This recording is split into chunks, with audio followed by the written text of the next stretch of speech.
कोतवाल पक्षी पूर्ण काळ्या रंगाचा चपळ आणि शूर पक्षी आहे।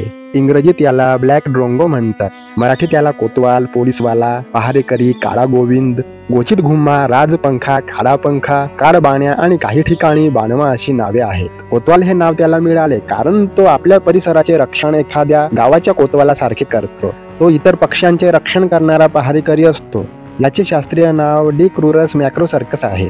हा पक्षी भारतभर तसेच पाकिस्तान, बांगलादेश, श्रीलंका, नेपाळ, म्यानमार, चीन, इंडोनेशिया आणि काही आशियाई देशांत आढळतो। कोतवाल बहुधा मोकळ्या शेतांमध्ये, गवताळ प्रदेशात आणि झाडांच्या टोकांवर राहतो। तो सहसा विजेच्या तारा, झाडांच्या उंच फांद्या किंवा गुरांच्या पाठीवर बसून कीटक पकडतो। हा पक्षी एकट्याने किंवा लहान थव्याने राहतो। त्याचा आकार 28 ते 31 सेंटीमीटर लांब असून वजन 40 ते 50 ग्रॅम असते।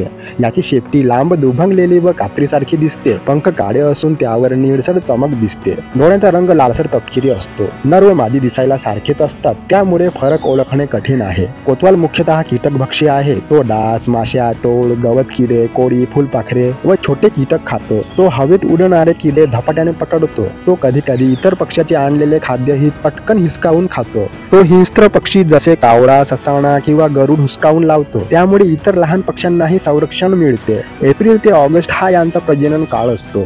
इतर लहान पक्षी कोतवाल ज्या झाडावर घरटे बांधतो त्याच झाडावर आपली घरटी बांधतात, कारण त्यांना त्याच्यामुळे संरक्षण मिळते। कोतवाल आपले घरटे झाडांच्या उंच फांद्यांवर बांधतो। घरटे काटक्यांचे, गवताचे व कोळ्याच्या जाळ्याचे बनवून गोल व वाटीसारखे असते। मादी एका वेळी 2 ते 5 अंडी घालते। अंडी पांढरीसर किंवा फिकट हिरवट रंगाची असतात आणि त्यावर तपकिरे ठिपके असतात।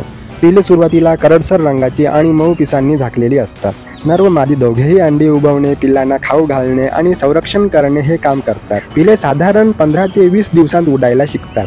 कोतवाल पक्षाचे आयुष्य 8 ते 10 वर्षे असते। तो हवेत झपाट्याने किडे पकडण्यात मास्टर आहे आणि त्याची उड्डाण गती सुमारे 50 किलोमीटर प्रति तास इतकी असते। कोतवाल हा शौर्य, सतर्कता आणि निडरतेचे प्रतीक मानला जातो। हा पक्षी पोहू शकत नाही। शेतीतील किड्यांची संख्या कमी करून तो शेतकऱ्यांचा मित्र बनतो आणि पर्यावरणाचा समतोल राखतो।